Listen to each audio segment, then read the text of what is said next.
ఇది కదా ఆఫర్ అంటే ఇప్పుడు ఎంత కొంటే అంత ఫ్రీ విఆర్ఆ fine silver jewellery Jubilee Hills check post Hyderabad. నమస్కారం, వెల్కమ్ టు సుమన్ టీవీ. నేను గీతాంజలి. ప్రస్తుతం మనతో పాటు ఉన్న అతిథి చాలా స్పెషల్ పర్సన్ అండి, ది మదన్ గుప్తా. ఈ పేరు చెప్పగానే చాలా మందికి అర్థమైపోయి ఉంటుంది.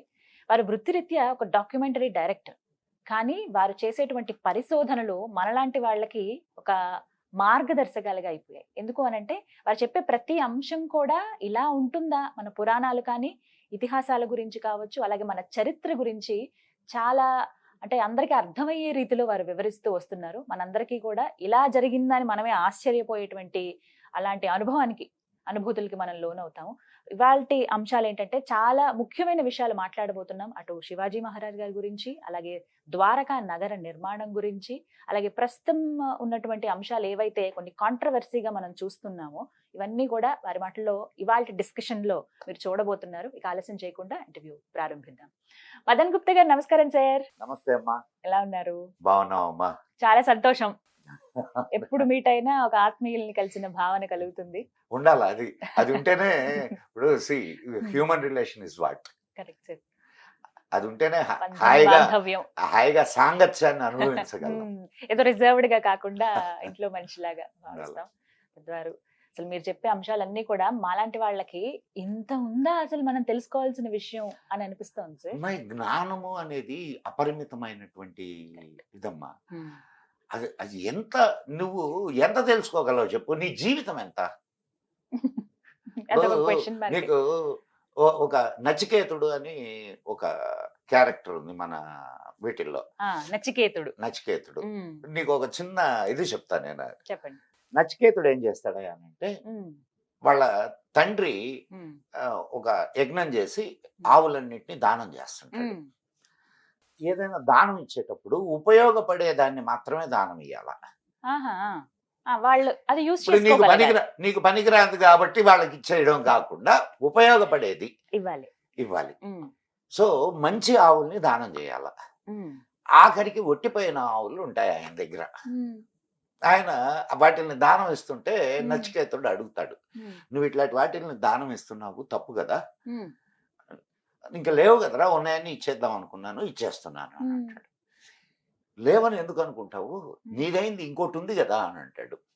ఏముందిరా అని అంటే, నేనున్నాను కదా అంటాడు. అంటే నన్ను దానం ఇచ్చేయని అంటున్నాడు. నేను నీ ఆస్తే. తండ్రికి తనయుడు తన ఆస్తి. ఇప్పుడు ఏ తండ్రి అయినా అటు ఫీల్ అవుతున్నాడా, ఏ కొడుకైనా అటు ఫీల్ అవుతున్నాడమ్మా. సో ఇక వదలడు వీడు, చిన్న పిల్లవాడు, వదలడు, గొడవ పెడతాడు, నన్ను ఇచ్చేయి అని. ఇంకా కోపం వస్తుంది తండ్రికి. కోపం వచ్చి, రే నిన్ను యముడికి దానం ఇచ్చాను పో అంటాడు. వీడు నేరుగా యముడి దగ్గరికి వెళ్తాడు. వెళ్ళి ఆడ కూర్చుంటాడు. యముడు ఎక్కడికో పోయి ఉంటాడు. వచ్చింది బ్రాహ్మణ బాలకుడు. అంటే బ్రాహ్మణుడు అంటే నువ్వు తపస్సంపన్నుడైనటువంటి వాడు. వాళ్ళందరూ గజగజ వణిగిపోతుంటారు. లేట్ అయితే ఈయనకేం కోపం వస్తుందో అని, అయ్యా మీకు ఏం కావాలో చెప్పండి అన్నీ ఇస్తామనంటే, యముడు వచ్చేదాకా నేనేం ముట్టుకోనని అంటాడు. 3 రోజులు అట్నే కూర్చుంటాడు, ఉపాహారం ఆహారం లేకుండా కూర్చుంటాడు. యముడు వచ్చిన తర్వాత అతను ఒక ప్రశ్న, అరే అయ్యా ఎందుకు వచ్చావనంటే, నా తండ్రి నీకు దానం ఇచ్చాడు అని అంటే, అదేం లేదులే, సరే నీకేం కావాలో చెప్పు నేను ఇస్తానని అంటాడు యముడు. యముడు దేనికి ప్రతీక? మృత్యువు. ఆయన మృత్యువు కదా. అవును, మృత్యువుని నువ్వు ఏం అడగాల? ప్రాణమే అడుగుతారు. మృత్యువుని నువ్వు సపోజ్ మృత్యువు వచ్చి నీ ఎదురుగా నిలబడింది, నువ్వేం అడుగుతావు చెప్పు? ప్రాణభిక్ష పెట్టండి అని అడుగుతాం. ఇప్పుడు మృత్యు ఇంకా నాకు ఆయుష్ కావాలని అడుగుతాం. నువ్వైతే నచికేతుడు ఏం అడిగాడో తెలుసా? ఏమంటాడంటే, నాకు ఏ విద్య నేర్చుకుంటే అన్ని విద్యలు నాకు తెలుస్తాయో ఆ విద్య నాకు నేర్పించంటాడు. ఆ మాట యముడిని అడిగాడు. నీకేం కావాలో కోరుకో అంటే, ఏ విద్య నేర్చుకుంటే అన్ని విద్యలు నాకు తెలుస్తాయో ఆ విద్య నేర్చుకో, నాకు నేర్పు అని అన్నాడు. అరే అది అంత సులభం కాదు, నీకు అగ్ని విద్య నేర్పుతాను, నేర్చుకో అంటాడు. నాకదంతా వద్దు, నాకు ఇదే నేర్పించు. ఆల్ ఇన్ వన్ ఏదైతే ఒకటి ఉందో అదే కావాలి. అదే కావాలి. అది ఏమిటి ఆ విద్య అంటే అది బ్రహ్మ విద్య. నువ్వు బ్రహ్మాన్ని తెలుసుకున్నావు అనుకో, ఇంకా తెలుసుకోవాల్సింది ఏముండదుగా, సర్వం తెలిసినట్టేగా. సర్వం తెలిసినట్టేగా. అది ఎవడు చెప్పగలడు? అది మృత్యువు మాత్రమే చెప్పగలదు. ఎందుకు? మృత్యువు సత్యం కాబట్టి. అంతే కదమ్మా. ఇప్పుడు పుట్టాము, ఖచ్చితంగా చచ్చిపోవాలను. మరణం తథ్యం. నేను ఎప్పుడూ ఏం చెప్తుంటానంటే, మనిషికి అత్యంత సన్నిహితుడు ఎవడైనా ఉన్నాడనంటే అది మృత్యువు. ఎందుకనంటే ఎప్పుడు నీ పక్కనే ఉంటది. ఏ టైంలో వచ్చి టైం అయిపోయిందా నిన్ను తనతోటి తీసుకొని వెళ్ళిపోద్ది. సో అంతకంటే కాబట్టి మృత్యువుకు భయపడడం ఎందుకు? మేబీ ఒకళ్ళకి వెనక ముందు అవుతుందేమో, కానీ అది ఎవడైనా వెళ్ళాల్సిందే. సో ఆ బ్రహ్మతత్వాన్ని, ఆ పరబ్రహ్మ తత్వాన్ని చెప్పగలిగినటువంటి వ్యక్తి ఎవరయ్యానంటే మృత్యువు, యముడు. అందుకని నచికేతుడు ఈ విషయాన్ని కోరతాడు. ఇచ్చారా లేదా? ఇచ్చాడు. ఇస్తే ఆయన ఆ సాధన చేస్తాడు, సత్యాన్ని తెలుసుకుంటాడు. ఏమిటి సత్యం? ఏమిటి సత్యం అయ్యానంటే ఈ విశ్వమంతా నిండి ఉన్నది ఒకటే చైతన్యము. అన్ని ఇప్పుడు నువ్వున్నావు, నేనున్నాను, లేదు అణువు అణువు, ఈ మొత్తం విశ్వమంతా, విశ్వంలో ఉన్నటువంటి ప్రతి అణువు ఆయన చైతన్యంతోనే కదా ఉంది. ఆ విషయాన్ని ఇప్పుడు నేను చెప్పేసాను, నువ్వు తెలుసుకున్నావు, అయిపోయిందా? ఇంత సులభమా? ఇంత సులభమా అది? కానీ దాన్ని అనుభవించగలగాలి. అది నేను రుచి చూస్తేనే కదా నాకు తెలుస్తుంది. అది నువ్వు అనుభవించి, ఎస్ ఈ విశ్వమంతా ఉన్నటువంటి, ఈ సృష్టి అంతా నిండి ఉన్నటువంటి ఆ పరమాత్మ తత్వాన్ని నేను గ్రహించగలిగితే నేనేమవుతాను? ఎందుకు? నీలో ఉన్నది కూడా ఆ పరమాత్మ తత్వమే. ఆ విషయం నీకు అవగాహనకు వస్తుంది, అనుభవానికి వస్తుంది. అప్పుడు అహం బ్రహ్మాస్మి. ఆ మాట అప్పుడు అహం బ్రహ్మాస్మి. ఇప్పుడు కాదు అహం బ్రహ్మాస్మి, నేను బ్రహ్మని, నేను బ్రహ్మని, నేనే ఈశ్వరుణ్ణి, నేనే భగవంతుడిని అంటే అది కుదరదు. అవునా కాదమ్మా? కరెక్ట్. సో ఇలా ఏదైనా సరే అది ఆ జ్ఞానాన్ని సంపాదించుకుంటే నువ్వు అంతా సంపాదించుకున్నట్టే. ఎవరికైనా విడివిడిగా సంపాదించుకోవాలి అని అంటే అన్నిటిని సంపాదించుకోవడం అనేది ఈ జన్మకు కాదు కదా, ఏ జన్మకి సరిపోదు. అది మాత్రం నిజమండి. చాలా అంశాలు ఉన్నాయి మిమ్మల్ని అడగాల్సింది. అయితే నాకు చాలా ఇష్టమైనటువంటి ఒక వ్యక్తి పోతులూరి శ్రీ వీరబ్రహ్మేంద్ర స్వాములు వారు. వారి గురించి అండి మా జనరేషన్ అయితే ఖచ్చితంగా సినిమాలు చూసి, సీరియళ్ళు చూసి, అలాగే వారి గురించి ఉన్నటువంటి కొన్ని ప్రవచనాల్లో విన్నవి కానీ, కొన్ని పుస్తకాల్లో చదివినంత వరకు మాత్రమే మాకు తెలుసు వారి గురించి. అపర జ్ఞానవంతుడు ఆయన. అసలు ఫ్యూచర్ ని ముందుగానే చెప్పగలిగారు ఒక వ్యక్తి అన్నంత వరకే చూస్తారు. అసలు బ్రహ్మం గారు ఎవరు? ఆయనకి ఎందుకు అంత సూపర్ పవర్స్ ఉన్నాయి? ఎలా చెప్పగలిగారు? ఒక విషయం చెప్తాను. నువ్వు కూడా బ్రహ్మం గారే కాదు, నువ్వు కూడా ఆ సాధన చేస్తే నీకు కూడా ఆ శక్తి వస్తుంది. ఆ తర్వాత కూడా ఉన్నారు. బ్రహ్మం గారే కాదు, భారతదేశంలో కొన్ని వందల మంది ఋషులు ఫ్యూచర్ ని దర్శించినటువంటి వాళ్ళు ఉన్నారు. దానికి ఒక సాధన ఉంటది. అయితే బ్రహ్మం గారు ఆయన వేద సారాన్ని ఔపోసన పెట్టినటువంటి మహాత్ముడు. ఒక విషయం చెప్తే, బ్రహ్మం గారే కాదు, అటువంటి అద్భుతమైన వాడు వేమన.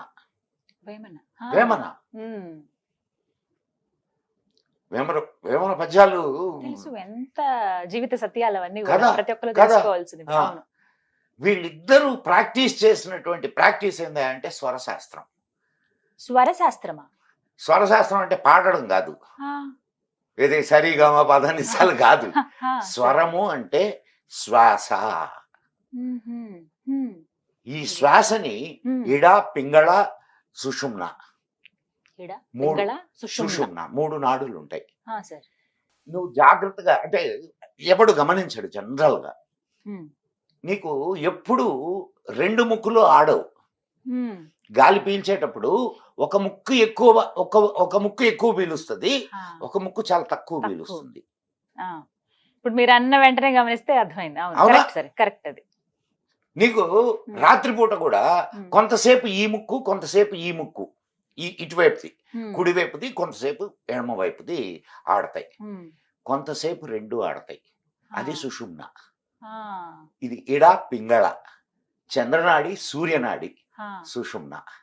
ఓ, ఈ మూడు. దీన్ని ఇదేంది స్వరశాస్త్రము, ఉమ్, దీని మీద కంట్రోల్. ఉమ్, ఇది నీకు దేన్ని ఇస్తుంది? గాలిని ఇస్తుంది, శ్వాస. శ్వాసను ఇస్తుంది. ఉమ్, శ్వాస ఏం చేస్తుంది? ఉమ్, ప్రాణ వాయువు అది. ఉమ్, అంటే ప్రాణాన్ని ఉమ్, నీ అధీనంలోకి తీసుకోవడం ఉమ్. ఈ స్వరశాస్త్రం నేర్పిస్తుంది.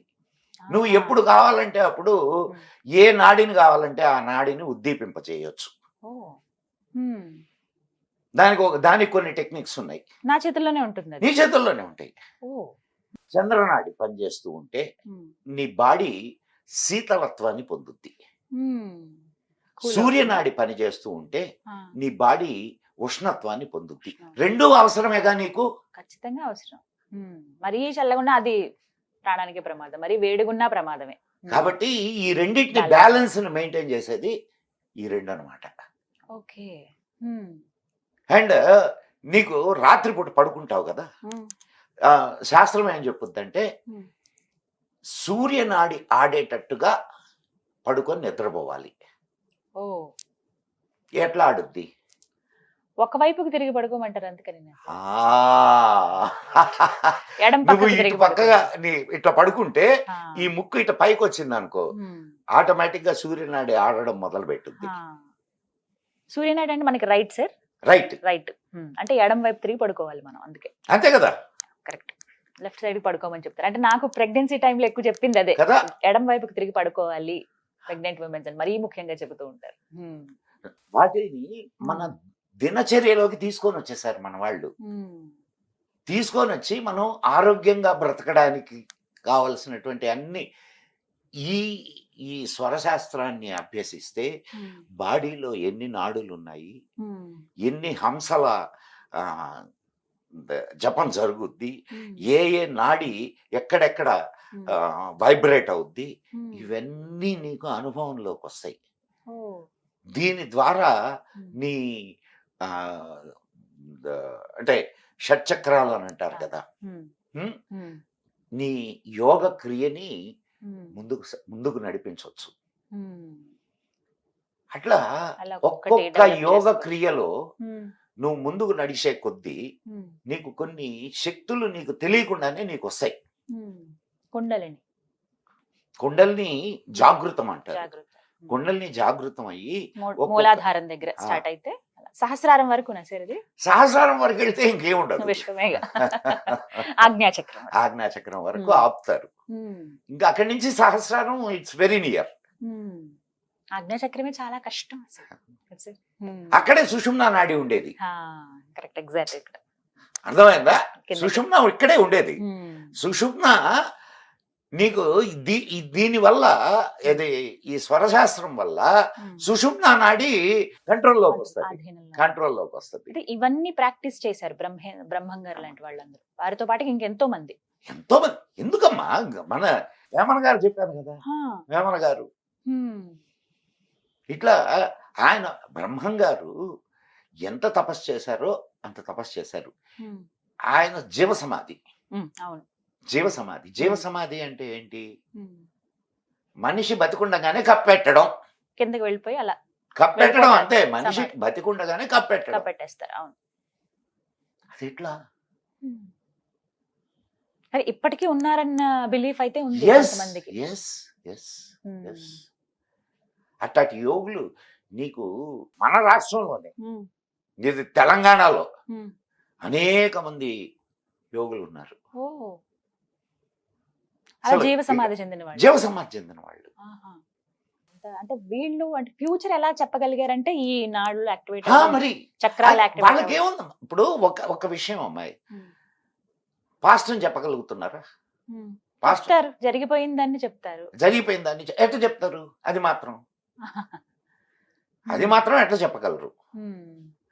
ప్రతిదానికి ఒక సిస్టమ్ ఉంటుందమ్మా. ఆ సిస్టమ్ని నువ్వు అడాప్ట్ చేసుకోగలిగితే నువ్వు చెప్పొచ్చు.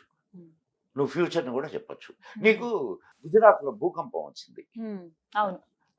లాతూర్ చాలా పెద్ద. లాతూర్ అవునండి. లాతూర్ భూకంపం. లాతూర్ భూకంపం వచ్చేదానికి 2 నెలల ముందు ఒక అంటే ఇండియనే ఫారెన్ వెళ్ళి ఏదో సంపాదించుకొని మళ్ళీ వెనక్కి తిరిగి వచ్చేసి లాతూర్కి దగ్గరలో ఉన్నాడు. అతను ఆస్ట్రాలజీలో చాలా దిట్ట. ఆస్ట్రాలజీ ద్వారా భూకంపాలు ఎప్పుడు వస్తాయి అండ్ ఎప్పుడు ఏం జరుగుతుంది అనేది అంటే నేను అందరి గురించి కాదమ్మా, దాంట్లో ఆ శాస్త్రంలో నిష్ణాతులైనటువంటి వాళ్ళు ఉన్నారు, ఇంకా ఉన్నారు ఇక్కడే ఉన్నారు, మన హైదరాబాద్ లో కూడా ఉన్నారు. అయితే వాళ్ళు ఈ వీటి జోలికి వెళ్ళరు, వాళ్ళ సాధనలు వాళ్ళు ఏవో చేసుకుంటూ ఉంటారు. ఆయన చెప్పాడు ఇది ఆస్ట్రాలజికల్ క్యాలిక్యులేషన్స్ వేసి లాతూర్లో భూకంపం వస్తుందని 2 నెలల ముందు చెప్పాడు. వెళ్ళి ప్రతి అధికారి దగ్గరికి వెళ్ళి భంగపోయాడు.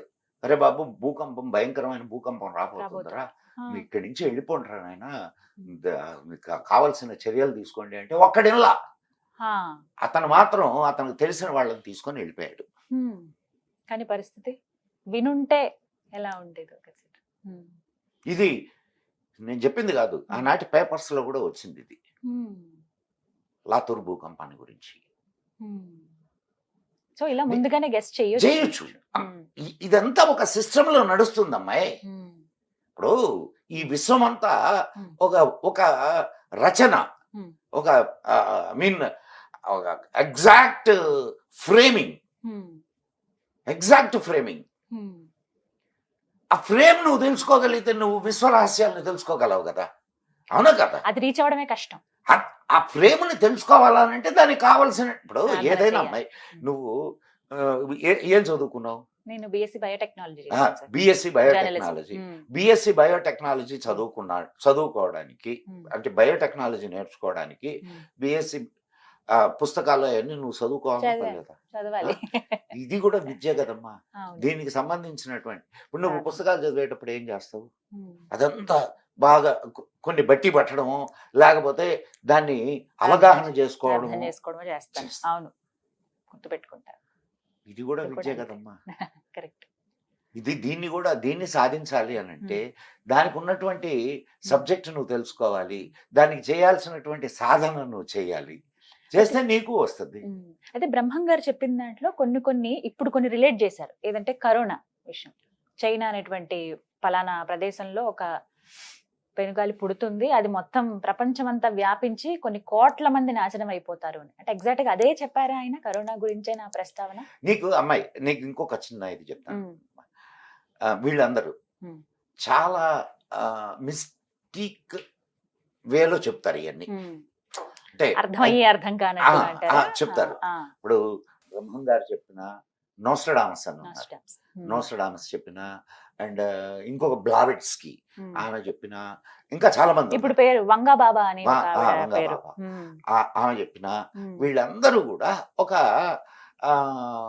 రహస్య సంకేత విధానంలో చెప్తారు. దాన్ని నువ్వు డీకోడ్ చేసుకోగలగాల. ఎందుకంటే మొన్న విజయవాడలో వరదలు వచ్చినప్పుడు కూడా సార్ ఎంత అది వైరల్ అయిందంటే, విజయవాడ అమ్మవారి ముక్కు పోగునంటుతుంది కృష్ణమ్మ, అందుకు గట్టిగా ప్రయత్నం చేసింది అని చెప్పి జరగచ్చు. దానికి ఇప్పుడు అమ్మాయి జరగదు అనే దానికి ఏమన్నా ఇది ఉందా? ఇప్పుడు ద్వారక మహాపట్టణం మునిగిపాల అసలు ఎవరైనా ఎక్స్పెక్ట్ చేశారా? ఇంకా విజయవాడ దుర్గమ్మ ముక్కు పుడకని అంటడం పెద్ద సమస్య ఏం కాదు కదా. ప్రళయం వేసారు, అంత ఎత్తులో అమ్మవారు ఉంటారు. ఇప్పుడు వచ్చిన దానికే అతలా కొతలం అయిపోయింది, అల్లాడిపోయారు. ఇంకా అప్పుడు ఏది ఎత్తు ఏది పల్లం?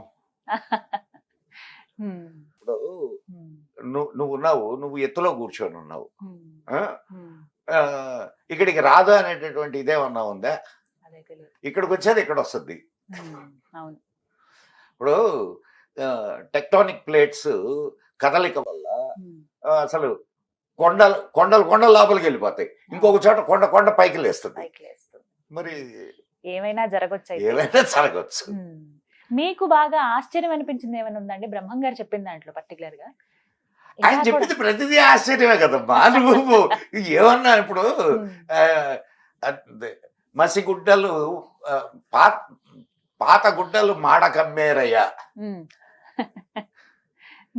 ఈరోజు మనం ఎందుకు నువ్వు లారీలు అవన్నీ రిపేర్లు చేసే ఏరియాకి వెళ్తే పాత గుడ్డలు పెట్టుకొని ఉంటారు ఆడ. అవి తొడగడానికి అవే కావాలి, అవే కావాలా, అవే వాటిలో అమ్ముతుంటారు. పాత గుట్టలు మాడకమ్మేరయ్య. నీకు కళ్ళకి కనిపిస్తుందిగా ఇదే. చిరిగిపోయినవి అసలు మనం దగ్గరికి కూడా రానివ్వం సార్. ఇప్పుడు చిరిగిన వాడివే ఫ్యాషన్, టాన్ జీన్స్. సో మొత్తం ఇలా మారిపోయింది. ఆయన చెప్తాడు ఏంటి విమానాల గురించి, హంసలు అని అంటాడు, గాలిలో ఎగిరేనయ్యా అని అంటాడు. వాటి గురించి చెప్పలే దండనక పొయ్యేరు నరులార మీరు తప్పు తెలియక నడచిపోయేరు. ఆయన తత్వాలు ఉన్నాయి, ఎంత అద్భుతంగా ఉంటాయి తెలుసా. అసలు నేను ఒకసారి కర్నూలు వెళ్తుంటే బస్సులో ఆడవాళ్ళు పెద్దవాళ్ళు నా ముందు సీట్లో కూర్చొని ఉన్నారు, ఒక 4-5. నేను కడప వెళ్తుండాను అనమాట. కర్నూలులో ఎక్కారు వాళ్ళు. వాళ్ళు శుభ్రంగా ఈ తత్వాలు పాడుతుంటే ఎంత ఆనందంగా ఉందో. వాళ్ళు పాడుకుంటున్నారు. అమ్మాయి నాకు ఒక వరం ఉందమ్మా. మా పెద్దవాళ్ళు బ్రహ్మం గారిని ఇచ్చేస్తారు, పూజ చేస్తారండి. మా ఊరు కావలి, మా ఊరు కావలి. మా ఊళ్ళో బ్రహ్మం గారి మఠం ఉన్నది, ఒక చిన్న దాని పూజారులు స్వయంగా మా కుటుంబానికి సంబంధించిన వాళ్ళు, మా దాయాదులు. ఇప్పటికీ అక్కడ పూజలు జరుగుతాయి. మా జేజునాయన అంటే మా నాన్నగారు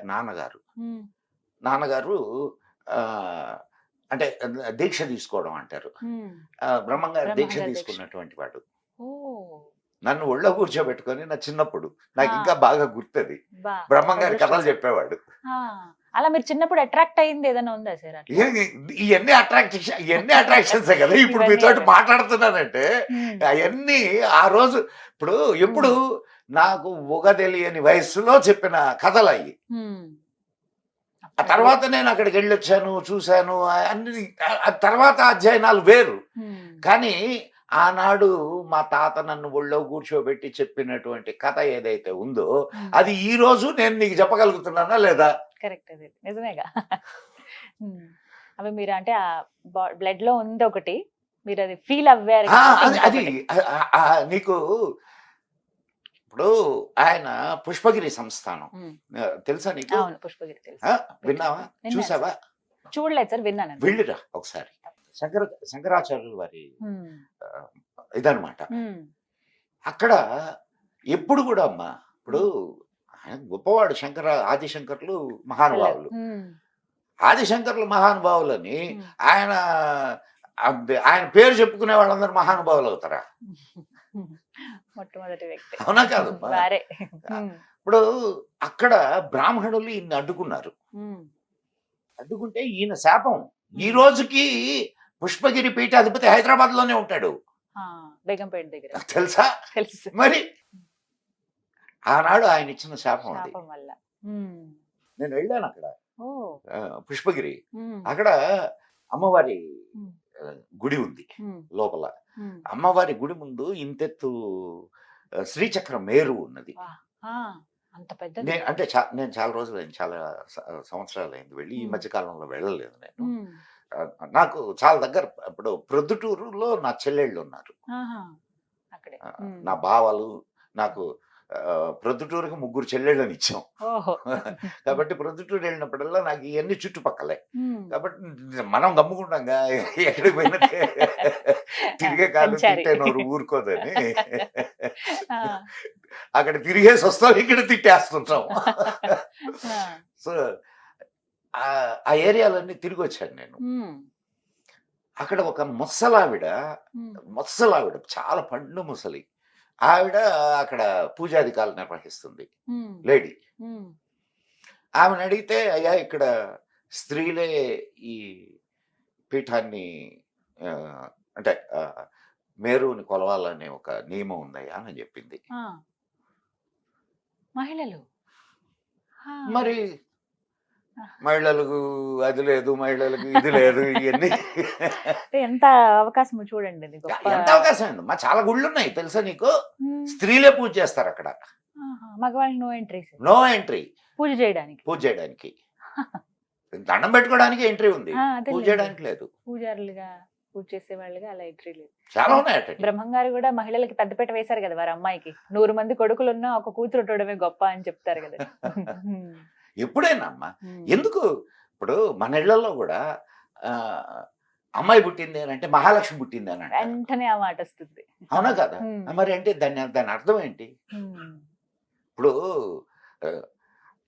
మన ఆడపిల్లల్ని ఇంట్లో కొంచెం ఆంక్షల్లో ఉంచుతున్నారు అని అంటే దానికి కారణం ఏంటంటే సామాజిక పరిస్థితులు, అంతే తప్ప ప్రేమ లేక కాదు. ఇప్పుడు దేన్ని జాగ్రత్తగా చూసుకుంటారమ్మా?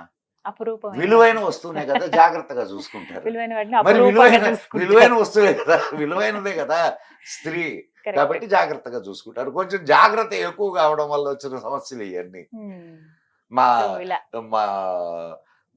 దీన్ని హరిస్తున్నారు, స్వాతంత్రాన్ని హరిస్తున్నారు. ఇంకా కొన్ని పరిస్థితులు చూస్తే అలా అనాలనిపిస్తుంది సార్, కొన్ని చూస్తే ఓహో ఆకాశమే హద్దు అని అనాలనిపిస్తుంది.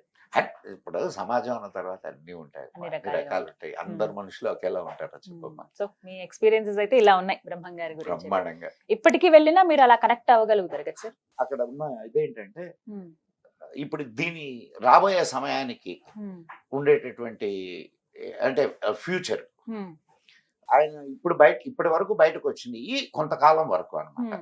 ఈ తర్వాత కాలానికి సంబంధించినవి ఇంకా ఉన్నాయి, అక్కడ పాతిపెట్టబడి ఉన్నాయి. ఇప్పుడు వెలికి తీస్తారా? అవి రావాలా, బయటకు వస్తాయని అంటారు.